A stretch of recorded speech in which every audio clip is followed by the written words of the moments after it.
There can only be one queen, and it's not her, according to Shania Twain's Queen of Me. A quarter of a century ago, Shania Twain seemed to appear out of nowhere for a season or two, appearing in pies, refrigerators, overhead cabinets, and drain grates. Not surprisingly, her third album, Come On Over, which was published in 1997, continues to hold the records for best-selling country music album, best-selling album by a Canadian artist, and best-selling album ever by a solo artist in the US. It is also recognized in the Guinness Book of Records. These categories are a little confusing, but they are run by hip singles. Man, I feel like a woman and that don't impress me much just did the job. Shania Twain developed further in 2002 with the release of the album Up, demonstrating that she was dependent on exclamation points in song titles. Then, all of a sudden, she vanished. Divorce, personal issues, and a desire to focus on parenting his son were the causes. The artist made a comeback in 2017 with the mediocre album Now, and now she has given birth to this replacement. Similar writings describe the meeting of two artists,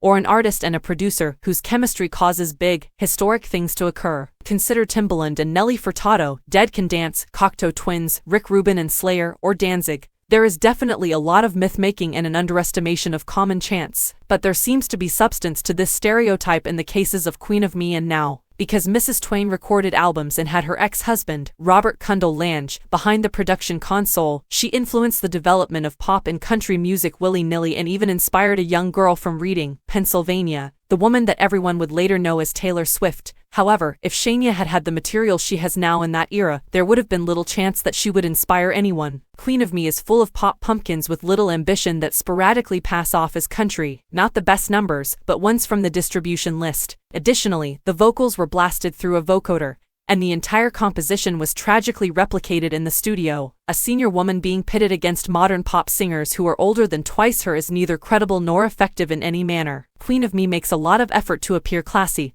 and elegant in order to win over viewers. Additionally, admiring everyone is really not admiring anyone at all, unless you're the Beatles, that is. Second, to draw inspiration from the woman in the title track of the movie Reading 1-1, well, the lyrics' generic banality is also depressing. Check it out for yourself. Let's start dreaming of waking up and looking like superstars. We won't shake this feeling. Tonight we're heading to Mars. Seriously, such parades are more on the junior Eurovision level than they are representative of a lady who, in principle, ought to have something insightful to say about significant and crucial issues at this time of her life. Poor plate, extremely unneeded. Spitting on your own statue is okay. Perhaps it's for the best that this monument has received so little recent exposure. Sputum could go unnoticed by the great majority of people.